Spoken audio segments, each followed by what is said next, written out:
welcome to another episode of Shooting the Shit with Rachel Ann and Neal Young. So we're talking all things real estate photography business growth, mindset, and getting it done. Here come your favorite true entrepreneurs, Rachel Ann and Neal Young, shooting the shit. I have a ferret on the podcast. Like if we're kind of in a slump, like what kind of things do you do? Talking about a boob light. Straddling a power line. Nice photo. Ooh, I need that. I'm like red right now because I'm embarrassed. I go like this. I love it. Come in. Sure, use your podcast voice. You know, over here, I'm pitting out. Drone's like flipping to the ground. That's a great callback. Chit-chatting. Is that what you call that? Hey! All right, guys, welcome back to the podcast after a little break here. We're so excited to be back, and we're starting out with a bang with an interview with an awesome photographer, Austin LaRue Baker, who is an architectural photographer who has recently transitioned from real estate work. And that's going to be the main topic today, is kind of talking about the differences between the two and kind of how did you make that transition and why. And so Rachel actually met Austin. I'll let her explain it. Dive in, Rach. Awesome. Well, hello guys, and welcome back. So I was at PMRE sitting at one of the tables before the conference had started. I think it was day 2, possibly. And Neal and I had decided to kind of, since Neal couldn't be there, right? We made that whole PMRE episode of little interviews of people. And I was sitting across the table from Austin, and he was talking to someone. Who were you talking to? I don't remember now. Yeah, I don't remember. Sorry. Yeah. So I just started, I turned on my cell phone and just started videotaping him. Did you even know that I filmed you, or I was filming you? I saw it. Okay. I was like, all right, this is fine. I like that little creeper. Totally just gonna bombarded. Yeah. Perfect. It was candid and it was good. And I was like, this is gold. So he was talking about how he transitioned from real estate photography into architectural photography, and kind of like how the process he went through with his marketing and just following up with clients. And it was cool. I was like, wow, that was great. Love it. Got some gold. And I was thinking we got to get him on the podcast at the time, because I was like, man, that's a cool cat. We got to talk to him. And so here he is. So I would love, Austin, if you would give us a little intro about yourself and what you do, and we'll dive in deeper from there. Does that sound good? Yeah, sounds great. So I would kind of say, anytime I talk about myself, my family is kind of the first thing that always comes out. So I'm very fortunate to have a wonderful wife. I've got a daughter that just turned 2 a couple months ago, and a 4-month-old son. So not getting a lot of sleep, but I am still chugging through it. I have always kind of done a little bit of photography throughout my entire life, but it really was after high school, I really got into wildlife, and I really wanted to photograph the things I was finding. And so I attached to photography, got my first camera, realized I wanted to start a business, and I really liked the kind of the business model for real estate versus other types of photography like portraiture or weddings. And so I kind of gripped onto real estate at that point and kind of took off from there. Awesome. Cool. So you started out in real estate then? I did. I started out in real estate. That was right around, I think about 6 years ago or so. Oh, okay. And of course, I had no idea what I was doing. Didn't come from a business background or anything like that. So I was just kind of started just asking friends and family. And I had kind of a network of friends that, 2 or 3 of them, were agents. And so I kind of got in with that, and had absolutely no idea what I was doing for a while, but was really passionate. So that kind of kept me forward through it. Just kind of began to progress up that ladder and really continued. I enjoyed shooting homes that were, at first I started with investment properties. I remember I shot a house that didn't have a front door. That was fantastic. And I'm tapping on walls as I go from room to room to make sure there's no squatters in there or anything. And then progressed up into mid-level homes, and then eventually kind of got into the luxury side of real estate. And I just kind of always was trying to work my way up that ladder, which kind of makes sense where I went to of then hopping into more of the design and architecture world from there. So that's kind of the super quick. Yeah. Yeah. You know what Yeah. I'm curious to hear about? Like I love that. Yeah, we all kind of I know I had those memories of certain points where you think you're just doing great and then you hit this wall where somebody's there like this is not good or you realize something you're doing is wrong or do you have any like specific kind of memories of those hurdles or those leaps and bounds you made starting from like what you said I had no idea what I was doing. What were some of those stages Uh, or yeah. So, I mean, of course, like everyone else, there was quite a few. The one that just is blaring that I feel like was a huge pivot point for me. Mhm. It was after I kind of had made the decision that I wanted to do more kind of design and architecture based work, but I didn't really know what I was doing yet. And I remember I got reached or a company reached out to me that made skylights, and they had like very specific kind of skylights. And I remember I didn't know how to price it, so I actually threw out a number I thought was super big for me at the time. It was like 10 times more than my average shoot, thinking I would just because they wanted all the rights to photos, which I knew that meant you should probably charge more. Mm. Still didn't really know what I was doing. I didn't have a contract or anything at this point. And I got it. They said yes. We negotiated back and forth a little bit, but it was great. And the mistake I learned was they basically were cool with the price and they told me I had 1 hour to produce all of the content that they needed. I knew that wasn't enough time. I didn't have the materials to do the job right. And I didn't advocate for myself and ask for what I needed to do it right. And I didn't do a great job. And I lost that client after just a couple shoots because of it. And so you're talking about mistakes. One of the biggest things that's still hard for me is communicating and asking and advocating for myself to have the time and resources necessary to do the job right. Mm. And Wow. that's a tough one that I'm still Yeah. working much better, but Yeah. I have a long way to go as well. I Yeah, think that's totally. one that a lot of people struggle with because in our industry, like a lot of us are starving or we're not starving, but we're like eager to just get any job Yeah. and you will almost do anything to just go do it. So in Yeah. order to stand up for yourself and say, hey, in order for me to do this right, I need to have 4 hours in the space. And Mm. that might jeopardize you even getting that job, right? So like, but if you know deep down, like if I don't have enough time, I'm not like you said, you ended up losing that client. So it's Mm. yeah, Yeah. very If I valuable. had declined that one job and said I don't have the ability to deliver the product that you guys are looking for, I would have likely lost that one job and I think I would have kept the client. And I think I would have been able to do better on the next one because the job before that one, they did give me enough time. And the second job, they didn't. So Ah. I feel that I could have kept that client had I turned down that job saying, Mm. hey, I can't deliver what I'm promising to you in this Right. time.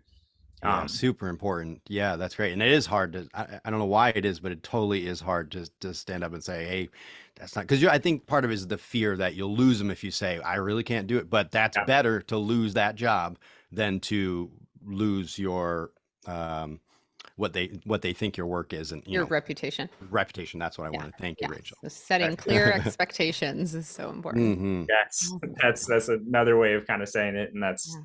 like I said, I would never claim to be perfect at it. I've come a long way, but there's a lot more that I still need to figure out on that end as well.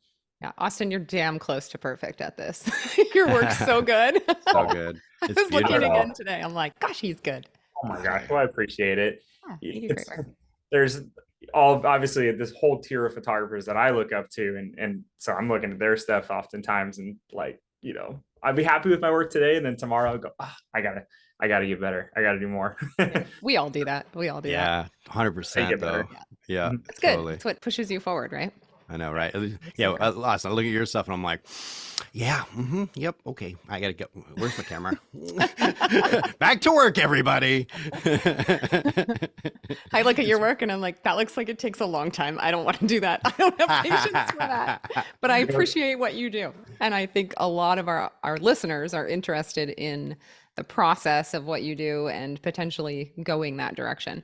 Because real estate can really be a stepping stone into our architectural photography. Yeah. I was gonna say, I feel like the only time where I've ever really felt like I was like a top photographer was like the first week I started. Like I started taking a few photos and I was like, click, click. I'm like, I'm amazing. And then I started researching other photographers and I was like, ah, crap. Got a lot to Yeah, learn. yeah, totally. Yeah. That's hilarious. So when did you decide to make the switch to architectural photography? So I would venture to say probably 2 years in, and it was real estate was super fulfilling for me for the first couple years. And the only reason I ended up making the switch, it was kind of twofold. One is I'm opening these magazines and I'm looking at these images, and they were what I was kind of trying to base my real estate photography on. And I wasn't getting to the quality that I wanted. And so it was kind of a point where I went, okay, what's different about what they do and what I do? And then I realized that there's quite a separation on kind of the business model and how it's handled. And I went, okay, I want to move into this side of it. And then the other reason is I was starting to shoot luxury real estate and seeing these incredible homes, knowing that I wanted to spend all day there and only being given kind of a pretty small window of time. And so it was kind of frustrating because I was, in a position where I was like, okay, I kind of have these skills that I've been working on. And I feel like I could blow this house out of the water, but I don't have the resources that I need to do that. And so that was kind of frustrating. So that's when I kind of started switching over my mentalities and business model. And that happened right around the 2-year mark or so. So what was how did you switch from what did you do to market yourself differently to go into architectural photographer? And then on top of that, how did you communicate that to your real estate clients? Did you just stop doing real estate altogether? Or do you still do that? Do you have a team? No, so I have a couple agents that I still work for. My cousin actually is a luxury real estate agent in the area, and she just has incredible homes. And so I am super happy to continue to work for those. And I have a handful of clients that I've just kind of been with for a long time that all, do some of their properties. So Austin, what did you do to make the switch from real estate into architectural photography? Like how long did that take, and what kind of marketing efforts did you have to make that possible? Yeah. So because I didn't know exactly what I was doing, it took a couple of years. And I would say some of the major things I did, the first thing I did was really work on my images themselves and really tried to get a portfolio together that represented the work that I knew the designers were kind of looking for. I did that in a couple different ways, but the main way I did it is anytime I had a house that was slightly nicer than most of what I was shooting at the time, I would get through the house and do it all how I typically would. And then I would have 1 or 2 photos that I would try and spend a lot more time on and blow those ones out of the water, knowing, okay, I'm going to get 2 portfolio images out of this house and then deliver good photos for the real estate side of it on the rest of it. And that helped me build a portfolio. For a long time, most of my portfolio, even when I started in the design side, was real estate work. And then once I felt like I had kind of a body of work that I could then present, I really started studying the market. And I went through and I basically wrote down and found all of the designers and architects that were anywhere within pretty much the state. I started kind of looking at the ones I wanted to work for, just paying attention to certain things like, okay, these ones are really established and they're using some of the top photographers. These ones are talented, but maybe they're not using like a professional photographer at this point, or they're using someone that, I think I could kind of get in and see if I can kind of market to them as well. And really started to find the designers and the architects. Then I started very organically trying to communicate. And so basically I used Instagram as a huge part of it. And I tried my hardest to not be annoying or disingenuous. And I basically, if they posted a design I really liked, I would just say right on there, like, hey, that backsplash is absolutely incredible. I love the way that you paired that with the marble. And really kind of just trying to put myself kind of in front of them. I noticed that the designers oftentimes weren't really willing to take a risk on photographers very often. And so it definitely became much more of a relationship game versus like a kind of standard marketing game, if that makes sense. Mm-hmm. And so that was kind of what helped me out there. I eventually was doing that and putting myself in the right positions. And I actually shot an event for our local art museum here. And I was introduced to the editor-in-chief of our local home magazine.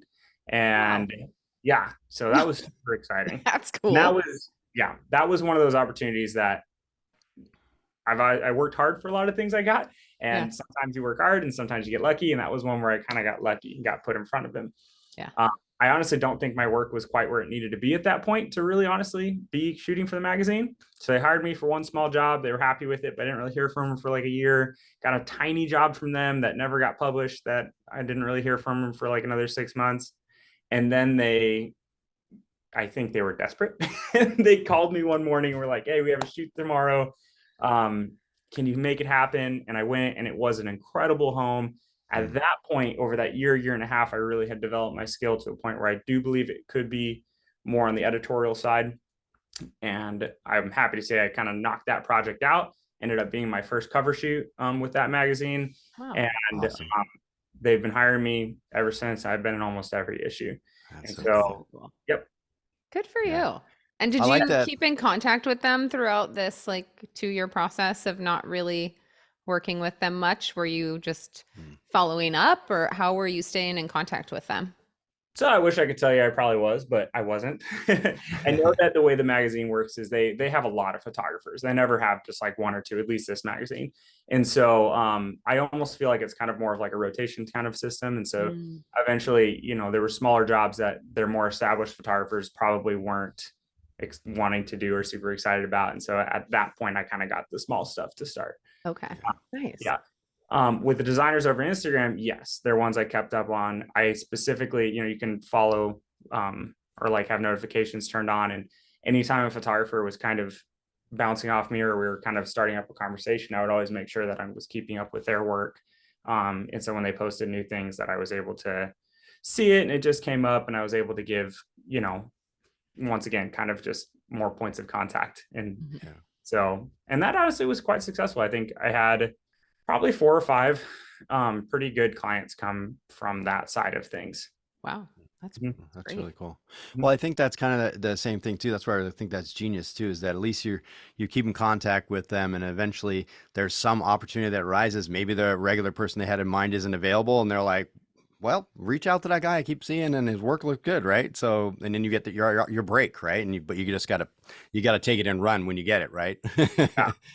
That's kind of a hard thing about, I feel like the time that we're in a little bit is when I first started, kind of one of my mentalities was, especially when I was doing real estate, was to market to the agents that weren't using professional photographers. So I went to the design side. I kind of had that mentality a little bit. And I noticed that was not a successful strategy for me personally. And the designers oftentimes I feel like aren't using professional photography. Very oftentimes they either aren't going to be using it or they don't value professional photography. And we live in a time where really everyone that doesn't fall into that category has professional photography. And there's so many good photographers out there. I mean, it is, it's a big market, but there's also a lot of talent in there. And so just kind of putting myself in a position, I didn't rule out a designer just because they already had good photos, if that makes sense. Right. Yeah, because you never know what they're looking for. They might want to switch it up and have a different look. I saw one of your posts. I don't know if it might have been your wife and child in the kitchen. Yeah. That was so cute. I love that. That was a fun shoot. Yeah. I love that shot. Actually, that's a beautiful shot. Oh yeah. It's a little bit of like a lifestyle shoot. So it's a shot of the kitchen, which is beautifully lit and done. And then the wife and the kid are in there. I think the kid's standing on a stool or something. Yeah, like a cooking scene kind of thing or something. Yeah, it's beautiful. That's my wife and daughter. And the client was like, okay, we're looking for a family shoot. Like we're looking for a mom and a daughter. And I went, hey, my wife, I've got a wife and daughter. And so it was really fun to actually be able to incorporate my family into a actual client shoot. So I've taken photos of them obviously here and there and things like that, but it was different when it was with a client. I have never done that before. So that's cool. Yeah, my daughter behaved pretty well. Yeah, no, and you guys should check out the work that he has on your website and on Instagram. Now on your website, that's LaRuePhotography.com. Is that correct? Austin LaRue Photography. AustinLaRuePhotography.com. Okay, and but on that website, one of these images I've seen on your social media that's on your website as well. You've got a little caption that says "Hello Darkness," and it's this really cool shot with this painting of a hand, and it's very dramatic, fun light coming through, and very dark on one side, but then streaming across the desk is this beautiful light, and that's the stuff that we don't get to have as much fun with in real estate when you see that and you go, oh, that's sick, Yeah, Yeah, I love that. But so, um, what I want to, another post that kind of is making me think about is that I kind of would love to talk a little bit more about is really, I don't think maybe a lot of photographers don't know or maybe don't realize the dramatic difference in a shoot. For example, like what is your day like when you go to a single shoot? And you had a post that was, you know, I was scrolling down and I found this post that like a day in the life, and you talked about like how early you got up and how many hours you were there. And I was like, that's right. This is a totally different environment. And when Rachel and I were talking about it, one thing that also came up was this whole idea that you're not necessarily a solo shooter, that you're actually, it's a different dynamic because you usually got a team there. And you mentioned that team in that post. I'd love to hear a little bit more about the team and like what a day is like when you go shoot one of these high end, like your dream house that you would shoot. And then how many images you're usually delivering on average from this process? Yeah. So I'll kind of go through, I think the easiest way to do that was I have a shoot that I did last week that I feel like was a pretty standard shoot. And so I'll kind of go through that. So I probably got the call on that shoot about a month and a half ago. And so when we first talked about it, I kind of went through, we went over details, we kind of figured out the timing, the scheduling. That helps me know certain things like, hey, am I going to need an assistant that day? Are we going to add models into the shoot? And just like a lot of the things that we may need to take care of early on, prior to the actual shoot date. And then we schedule a walkthrough. And if at all possible, I always try and do a walkthrough on pretty much any shoot. And so we scheduled the walkthrough. That was about a week and a half ahead of time, maybe a week ahead of time. And when we went through the walkthrough is when we kind of made the shot list at that point. That designer always likes a few extra photos. And so we ended up doing 31 photos total. That is outside my comfort zone. Usually on a day, I feel good in the 20 to 25 range of images. But there was just a lot of small powder rooms and things like that in this house that they wanted some shots of. So a little bigger shot list than I normally would do. And so I kind of got that together in between the walkthrough and the day of. We agree on the shots. We kind of going through, we take some out and kind of get that set shot list. On the day of the shoot, sunrise is 7:30, and so I got there at 7:30. We ended up wrapping up around 6. There was 2 designers there, and so I didn't have an assistant because one of them was kind of always able to be on my shoulder. Always require assistant on commercial shoots, but I don't always require an assistant if the designer can work with me on the residential shoots. What kind of things what does the assistant do for you? So all kinds of stuff. And so like a large part of like what I do is controlling like the direction of light. And so rather than using flash, if I can, I try and block out windows. And so I have like a lot of tarps with me. There's always like 4 cases as we're kind of rolling into the shoot. And so I may be lining up a shot and my assistant might be tarping off a window behind me or something on those lines. It's just big black tarps we hang out with painter's tape. Gotcha.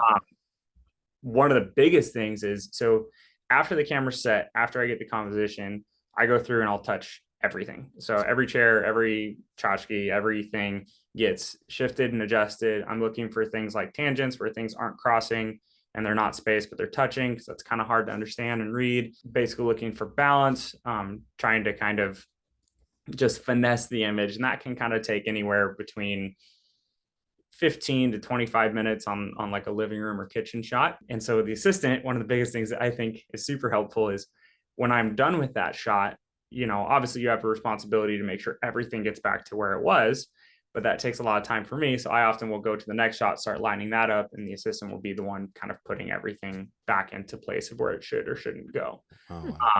That's the same thing that Rachel and I do for our regular shoots as well. Every time. Absolutely. Absolutely. Well, it takes a minute. And it's funny because I don't know, I'm always thinking like when I first started, I thought, okay, 45 minutes on a photo, like how the heck would you even spend 45 minutes on a photo?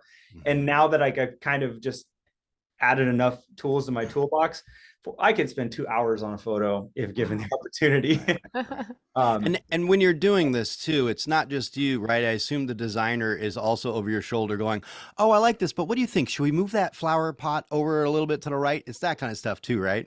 Absolutely. I really like working collaboratively with the designer. Not every client of mine does that or has that process or has the opportunity to. Sometimes they're just busy and they can't make every shoot. I have one of my number one designers literally stays shoulder to shoulder with me, and we piece everything in the image together. I have another designer that doesn't really like doing this stuff. She likes more just almost being surprised by the images, which gets a little nervous on my end because I'm kind of hoping that I do things the way she likes. When I can work with them shoulder to shoulder, we are looking at that camera or the screen because I tether, and there's really no question of whether or not we got it. At the end of it, we're sitting there, okay, this image, there may be some, obviously I blend images and I do a lot of Photoshop, but to a certain degree, you're looking at it and it is a good image on the back of the camera. So sorry to interrupt real quick, but you're tethering, which means you're looking at a tablet, correct? So it's big, so you both can see it, and you're corded to your. I think is just so important. I even like when I was doing all my real estate stuff, I tethered as well, just because you can see it on a bigger screen, and so I notice way more things. So things like I'm sure we've all left a flash, or I'm sure we've all left a water bottle in a photo at a real estate shoot, and just having it on a bigger screen, those mistakes happen 10 times less often. Yeah, like a little cord under a table that you didn't see because it's just this tiny little piece of it. Yeah, totally. Yeah, we talked about that briefly before we got on the call. Was this idea that I wonder if it's more stressful doing the design shoots? But my mentality is part of it. If the client is a part of the collaboration, it almost takes a level of that off because they're signing off on that. Like, yeah, I like that angle, so they can't go back and go, what is this shot? Afterwards, they're there, kind of working together. So I kind of like that teamwork part of it. Sounds cool to me. Yeah, and the stressful side of it versus real estate has been, as I've gotten better and better about asking for what I need and setting appropriate expectations, the stress level has gone down dramatically. When I first started doing design shoots, I oftentimes would get pushed. I delivered a design shoot where I delivered like 65 images, which was 2.5 times what I would feel comfortable with. And by the end of it, I was shooting it the same exact way that I shoot luxury real estate. So they were good, but that's not the product that I had promised to them. And so it was very stressful. And so laying out those expectations and asking for what I need has the number one thing that's brought down that stress level for me. What are the biggest things? Sounds like one of those things is that setting an expectation for how many photos you can do in a day, right? Or a block of time. I'm not sure if it's always a day even, but what are some of those things that you got to set the right expectations for? Yeah. So obviously kind of one of the bigger ones is number of images. There's also sometimes like, I recently canceled a shoot due to weather here, which thankfully I live in Arizona, so it rains hardly ever. But I did have a shoot and I told them, hey, I don't think for this house and this design that this shoot's going to work this day. And so I was able to ask and advocate that we should move it, and we're able to. And so picking the right date, picking the right time, that's really the number of shots is kind of, at least for me, kind of the biggest expectation that I've always worked on. And architects are not a problem with it because architects, based on the nature of what they do, generally 10 to 20 shots will cover what they're looking for. Designers are tough because, when you're shooting an 8-bedroom house that's got 7 bathrooms, they designed each one of those really carefully. And so, even just one shot of every bathroom, one shot of every bedroom, and all of a sudden you're halfway through or even 2/3 the way through your shot list. And so it can be hard, and you either have to pare it back or you have to advocate for another day, which oftentimes is not in the budget because, that adds a whole extra day to it. And so it's just working back and forth to try and identify. I have had some clients that I've kind of said, okay, I feel comfortable with 20 to 25 images. You need 30. So let's make this happen. But there's going to be, 6 or 7 images that I am going to do a little efficiently is the word I use. I say, always, I'm going to do these 7 shots more efficiently than I would typically do, or I'm going to kind of double check those a little bit so we can get through a shot list. And that's usually kind of a win-win. And is that done priority wise? You say like, this is highest priority and we'll do that first kind of thing. Yeah. I recently have, I've recently switched over to a different pricing model too, where I'm doing a creative fee plus a per image fee, which I've been super back and forth on. I know Mike Kelly's got a lot of content out that he's done, and he really advocates for that pricing structure.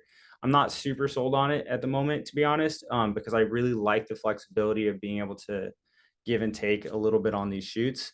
But having that creative fee plus a per image fee has really done a lot to kind of manage the quantity of images as well, because it's not just, oh, let's throw 3 or 4 on there, because that does have that would go into the invoice at the end of it.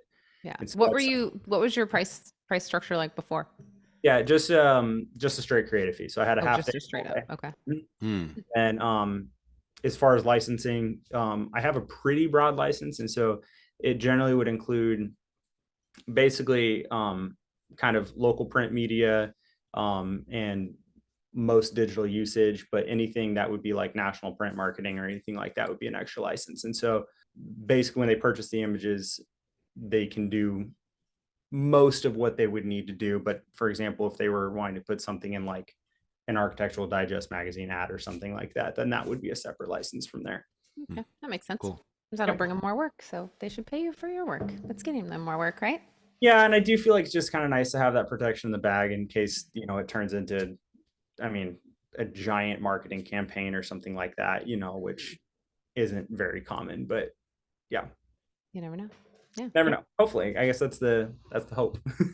It'll happen. Just keep putting it out there. The universe will deliver. Yeah. I wanted to touch on too that shot you had mentioned, the Hello Darkness shot. Yes. Oh, yes.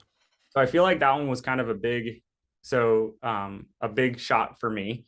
I was talking earlier about that first shoot for the home magazine that really kind of took off. That was a part of it, that image.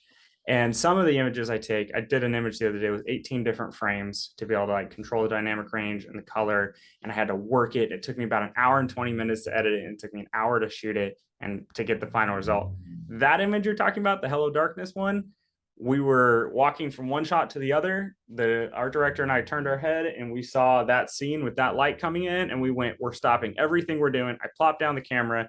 We kind of spent maybe 1 minute composing it, took the shot, brought it up on my computer, moved a couple sliders, edited out a couple light switches and things like that, and that's the image.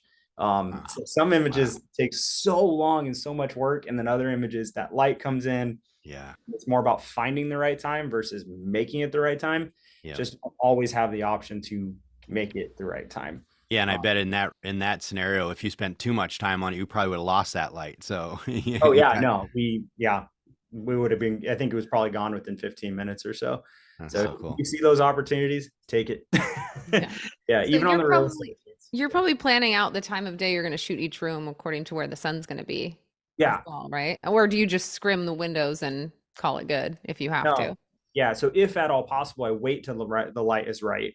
But sometimes in lower priority rooms or rooms where the composition I want is great, but I have a giant window behind me, I'm never not going to have flat light. So I usually will block out that window behind me.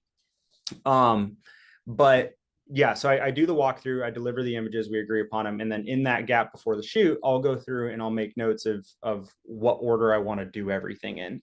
So powder rooms, for example, are always the very last thing I do because there's generally no light in them. There's no natural light. So even if I'm like running out of time and I have to do twilight shots, I can go back to the powder room because there's generally no windows. And so I'm following that. I have a Sunseeker app on my phone that allows you to kind of pull up a little live view of where the sun would be. And so that was a really helpful tool. I even enjoyed using that on real estate for when I was trying to say, okay, I'm going to be here for an hour. This is potentially a portfolio shot. Should I shoot it now or should I shoot it at the end of the shoot? Obviously you don't have 10 hours to pick the perfect time, but an hour can make a huge difference. Or if you're really struggling with a shot, sometimes say, okay, if I come back in a half hour, is this going to be easier because I don't have blaring light coming in or something? Yeah. But that Sunseeker app is huge. And there's a bunch of variations of it that all kind of do the same thing. Yeah, no, that's really helpful too for real estate. Cause there's so many times when I, like in the morning, I go out to take a shot and the sun's like too low and it's right behind the house. I'm like, okay, I'll just wait till the end to shoot the front because the sun needs to go up a little higher. This is just crazy. A lot of people don't, they just shoot what's in front of them. And there's not really an option, and you can't do that for every other shot because you're in real estate, you're on a time frame and you got to get in and out. But you can do it with a shot or two that might be the big ones that can end up in your portfolio. Yeah, definitely. So I want to ask you a couple little technical questions that I don't know a lot about for the architectural piece, and I'm curious because generally you see a lot of architectural stuff, and most of the lighting appears to be natural light. I'm curious how much you subsidize that with some kind of artificial light, and then also as far as like fixtures go.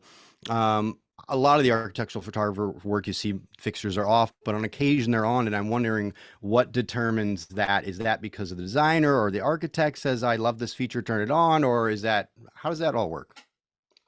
Yeah. So as far as natural light goes, me personally, which I feel like this is fairly common trend, is I try my best to really use as much natural light as possible to really dictate how the image is going to look. And so now you don't always have the opportunity to do that. And so I do have a lot of flashes. I use a lot of flashes. Personally, I'm a huge Godox fan. So I have two of the Godox 8200s and then a Godox 8600, and I'll very often use them all. I have like a 72-inch umbrella as well, just to kind of get softer light coming in through window if I need to. Generally, the number one reason I use flash isn't so much for directional light or just lighting up the room to have it. It's usually for color accuracy. And so, like let's say I'm shooting a gorgeous white room, and you've probably all seen this. We don't have maybe as many pools in Seattle as I do in Phoenix, but sometimes you'll have a white room with a white ceiling and the pool is reflecting blue and the ceiling has a lot of blue on it. That can be very hard to control, and it's never really going to look perfect if you just kind of suck out the saturation. So I use flashes to kind of help control that, and so I can work with it in Photoshop. If I have terrible flat light coming from behind me and I can't block out windows to make it better, I will use flash to create directional light, either left or right, or sometimes toward the camera, but usually left or right. Flat light is really difficult on a 2D image to see depth, and you're always trying to get depth in your image. So having cross light, whether it's natural or from strobes, is going to allow you to have more depth to your image where it feels like you can kind of crawl into it. As far as the light fixtures, if I were to give a one answer blanket statement, it would be off. However, it totally depends on the circumstances, and I try really hard to not get stuck in doing things a certain way. So a great example would be if I'm going to shoot a room and maybe the dynamic range is wild on it, or there's a gorgeous view that I really want to show, but it's right where the sun's coming and it's going to be crazy bright and it's not going to look good, and it's kind of a wildly difficult shot. I might wait until kind of early twilight or sunset to take that interior image. And if that be the case, of course I'm going to have the lights on, because it would look dark and dingy if I didn't. Sometimes you have a really awesome office desk and it's in a corner and you really want to draw some attention to it. Turning a light on can be there, can be great for that too. I generally don't turn on I believe it would just be called like practical lighting, like can lights and things like that. Try really hard not to turn those on unless it's like truly a twilight shot in the interior. And then kind of the last thing I'm saying is, in design work, when you generally have the time, I always shoot a frame with them off as well as them on. So I have the information in the camera to make that decision later. I always like lights off. And so for those clients, the only maybe two clients I have that really insist on lights on, I'll deliver both, which is kind of a lot of work for me, but it gives me my portfolio image of the lights off to keep a consistent style. And it makes the designer happy by having the lights on, so that they can get with what they want. When you do shoot with the lights on, are you still using, like, let's say it was flat and the lights were on, would you still add flash in there to add some more directional light and create more mood? Or do you find that harder to create with the lights on? So you're certainly kind of introducing some color problems when you do that. And so there's a whole lot of ways you can kind of fix that. One way is just overpowering it with flash on one of the images when you're going to go bring them into Photoshop. So you kind of, have a controlled light shot where all the color is accurate. And then you can kind of just bring some of the yellow tungsten light back in from the lighting fixtures. But yes, long story short, I will use flash as well as the existing light, the ambient lighting in the room. You just got to be super careful, because the last thing you want is half your photo to be blue randomly because of color balancing issues and things like that. And so, which is the whole reason you shoot lights off, is generally for color accuracy, and it can accentuate the architecture of the building, because obviously the architect designed it for natural light. The architect didn't necessarily decide that he wanted an IKEA floor lamp here, you know. Yeah. But Totally. Yep. That's cool. Man, those are fantastic answers. I mean, Yeah. that Thank chunk you. right there is just like awesome. Love it. Thank you so much for that really solid information. I think that helped a ton of people. Yeah. You're so What knowledgeable. So cool. I know, right? Well, he Yeah. knows what he's doing, this You're guy. so smart, Austin. How did you figure all this out? Did you have mentor? Actually, that's a good question. How did Well, you I figure all was, this out? What were your yeah. resources for learning? yeah, I was gonna ask the same thing. So I am really passionate about the educational side of things. And so when I first started, I did what everyone else does in the world. And I went on YouTube and watched Rich Baum, and he told me how to shoot flambient. And I was like, awesome. And that's where I started. And so I've sent him a message before thanking him for helping me with those first couple steps. And then I kind of went on to the next tutorial. And I think like everyone else, you buy the Mike Kelly one.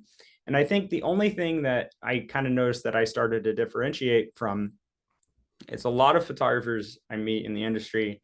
They kind of find the YouTube videos and they maybe buy a tutorial and they kind of say, okay, I can do it now. I bought everything. So at one point I had spent well over 2 or 3 times whatever my gear costs on educational material. So I bought every tutorial, all of them. There's like, I can get you guys a whole list of, I think like 18 different things, but from books and there's so many great resources out there that are untapped. And it got to a point where the first one I watched, I gained a whole bunch of information. Second one, I gained a lot. Third one, quite a bit. But near the end of it, I would get 1 or 2 things from every video. And so it wasn't like, completely life-changing when I was getting these videos, 2-3 years in. But oftentimes that one thing, I would be shooting, a kitchen that's all stainless steel cabinetry or something. And that one tip I got in that one video helped me figure out how to manage that, specific thing. So when it came time, I had these tools in the toolbox for that. And so education. I mean, you could literally deliver, incredible photos with cheap cameras nowadays. And so I don't feel like while you're starting, I don't feel like that's the investment point. It's education. Yeah. Once I had gained all of the material that I could on my own, I started reaching out and I hired a coach. And so I think I can shout out Tony Colangelo. He's famous and nice. fabulous. He's fabulous. And a lot of the photographers I really respected had worked with him. He offers a really great program. I wasn't able to do all of it just because I kind of life came and business started taking off. But the first several sessions I had with him were huge. Really helped me so much with branding and really taught me a lot of the things that kind of got me to that next point. And then the last thing, which is kind of the step I'm currently on, is really finding other photographers that are both in the position that I'm in and above where I'm at, and really trying to create groups that I'm collaborating with. A lot of people will call them like mastermind groups and things like that, and trying to continue finding people that can push me. And a friend of mine, Stephen Magnar, out from California, is phenomenal photographer. And one of my favorite things about him is if I show him images, when most people say, these look fantastic, he'll be the one that goes, you could have done better. I'm like, That's a true friend. Yeah, it is. And at a certain point, it can be kind of hard to get constructive criticism. And people say, oh, these look nice, but they do look good. But he's able to tell me when I could have done better, or issues or come up and things like that. And so that's huge. And that's what helps me, I feel like, kind of continue still trying to get better, still trying to push myself. I love it. Yeah. Yeah, good for you. Yeah, and it's So cool. it's so important to invest in yourself too. I mean, I've taken a lot of courses myself, and not necessarily in real estate photography, but in mindset and like how to build a course. And I've bought a ton of books. I mean, Yeah. and I never regret purchasing things that are going to better my business mindset, or my marketing tools, stuff that's going to help me grow and be better. Like, how often do you go buy, well, this is about not a handbag, but let's say you buy $300 tennis shoes, right? And you don't blink. You're just like, whatever. But then when that course pops up for $300 and you're like, oh, I should buy that. Oh, I don't know. But you're like, that could make you an extra 50 grand a year if you just implement what you learned from that $300 course, Well, So especially on the design side of things. So one thing I was going to mention earlier that's kind of very different from if you're like from real estate side of things is you don't need dozens of clients. Mike Kelly talks about, he's got like 4 or 5 great clients. Hmm. And that's what you need to hold yourself up in this industry. You don't need 20 or 50 or even a dozen. And so 361 like we had last year. yeah, yeah, no, that's quite a bit. That gives me anxiety. Like 5 sounds great. That Yeah. sounds really manageable. Yeah. Well, the nice thing is I'm able to be quick on my response times with them. I'm really able to get to know them on kind of a personal level, because that's a big thing with designers. They want to get to know you, and you're standing shoulder to shoulder with these people for sometimes 12 hours. And so if you suck at a person, it's gonna be really hard to move forward. And so, getting to know them and becoming friends, and you sit down and you have lunch in the middle of the day with them, and it's definitely something, that it would be difficult to do if you had many clients. And so I personally have probably 4 or 5 solid, consistent design clients, and then I've got a handful of incredible clients that just don't contact me super often. And so it's just not something that you need a lot. The reason I was bringing that up is you were saying for this material, when you're educating yourself, you're learning new things. If you were to purchase something, maybe even it's a $2,000 investment, but it gets you one great client, that's it. That's worth it. That's going to be the thing that's really going to take you, up to another point. And you never know when you get a really great client, what that can lead into. Right. And so, yeah, I mean, there's nothing better you can spend your money on than educational material. There's just not, both business and the actual art of photography. I will never be convinced otherwise that you could purchase anything that will help you more than that. Yeah. I preach that to my brokers too. I'm like, if you invest in the works package, which is, $1,000+ not that much, but Yeah. if you get one lead off of that package, like one house, that's potentially, a $10,000 to $90,000 commission that you're making. Yeah. I mean, it's Right. pretty good return. What's that worth for you? Yeah, totally. Yeah. Yeah, and I love that. And yeah, that's a really good point about just you're building those relationships with them, and then you could have those same clients for years, and they just yeah, that's awesome. How many do you have I mean, I'm sure it's a different world a bit, but how many houses would you say you do a year? Do you know exactly? Yeah. So yes and no. As we've kind of mentioned, I've been transitioning, and so I'm kind of still figuring out exactly where I'm at with that.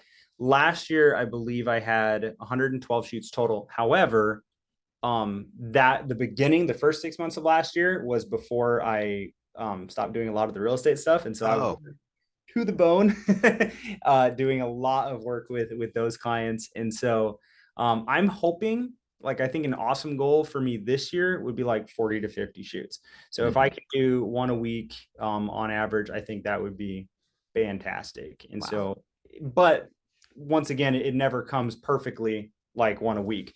The end of the year, the last couple of months of the year, I generally will not try and push the business side of things. I won't do a lot of marketing. That's really where I'll kind of refresh. I'll spend time with my family. I'll usually take time off.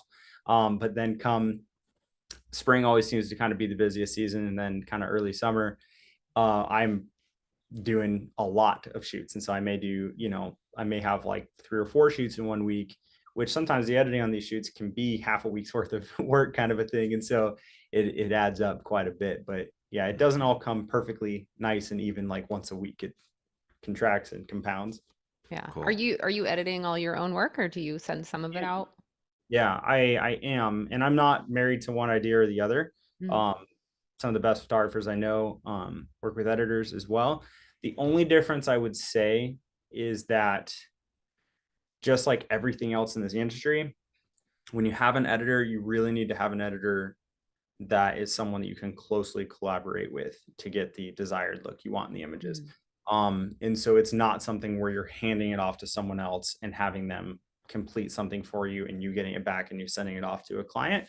It's something where you're bouncing ideas off each other and you're collaboratively working together to make the image in the way and the style and the feel that you're looking for. And that's the successful architecture and design clients that I've seen that do that have a really awesome work and a great relationship with their editor, but it's definitely not a detached process, if that makes any sense. But I do No, all totally. editing personally. Like real estate's pretty detached. I mean, we just get Yeah. what we get and don't Yeah, throw it they mess something up. It's the only time we're like, hang on, Yeah. fix that. Yeah. Well, before I forget, I think that a lot of people would love to hear at least some of your favorite resources for learning and education stuff. Maybe you could send us a list and we can put it in the information about the podcast. Yeah, I have a big thing on that. I can send it all to you. One of what I think is incredible and underrated and really good value is Tony Colangelo's little thing on composition. He has a shorter video, meaning it's not like 10 hours, but super good value in my opinion. And the nice thing about the composition is if you're a real estate photographer and you're looking to find quick ways to speed up a good image, he can kind of teach you how to quickly line up like a 1-pointer or straight on composition, which is super important in the design work. And so if you're in real estate, I feel like his information is really good for you to efficiently improve your work quickly. And if you're really wanting to move up into like design architecture side, it's enough information to really begin to dissect and break down information. And so he's one that I would shout out. Of course, the Mike Kelly stuff. The nice thing is he's got kind of a level for everyone. And so that's kind of a good thing, but I'll have a whole list, and there's just bunches of resources out there, some of which were kind of hard to find that, maybe like Scott Hargis is one. He has an incredible tutorial that he did a while back. And if you don't know about it, I feel like it's kind of hard to find. And so, that's one I had to dig for a little bit, but I was really glad that was one of the first ones I found. Cool. That's awesome. But I'll send you a little link on all of that.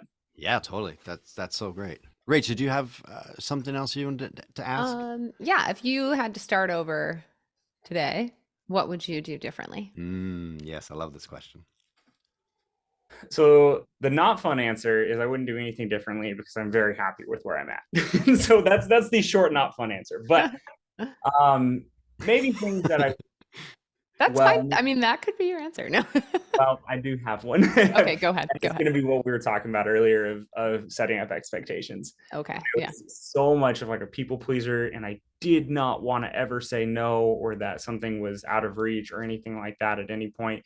And so I committed to doing things that were outside of it's a good outside your comfort zone, and then there's bad. And I did things that were, I would say, bad outside of my comfort zone, where I couldn't deliver the product that I was proud of or that the client expected.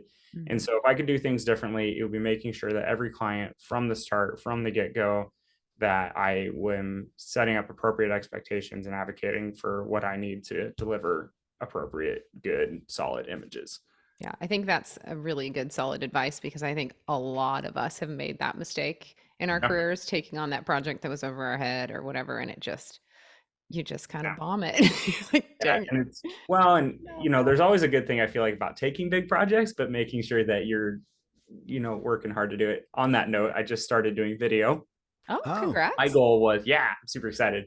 I was hoping by the end of the month to kind of be up and running. So I've been studying, I've been working, I've been doing some test videos, and a perfect project,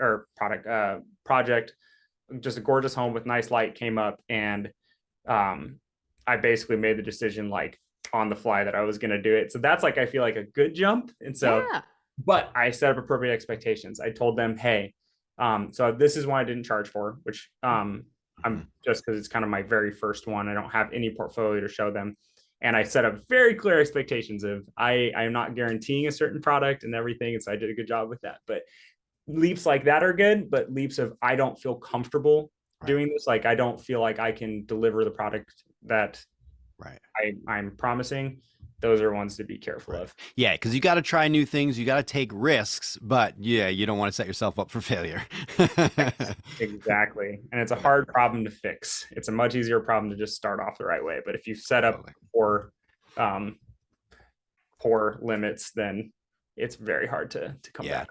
Well, I have a perfect example. Just now before the call, I had somebody call me up and they're like, hey, they know me because I used to do some photos for the restaurant I used to work for, and they're a restaurant. They're like, hey, we have this book. We're going to put a couple of our cocktails in this book. And my first thought is, I know a guy who does that. You know what I mean? But I'm like, I'm going to talk to him, but I'm going to say, hey, look, the work that you've seen for this other restaurant, we could do stuff like that. But if you're looking for, this image, you're talking to Gary Aruda down in Nashua, who I know has done product photography for a million years, and you can get that high-end magazine thing. But if it's, so I'm going to go talk to them, see what it is they're looking for, make sure I understand, is this something in my scope that I can pull off, or is this this guy who did this for the last 30 years I'm going to send him your way. Yeah. You know what I mean? Absolutely. Mm-hmm. Yeah. Cool. So awesome having you on the podcast, man. Some great information here, and you guys got to check out his work. Austin, tell people where everybody can check out your work. So probably the best way is just on Instagram.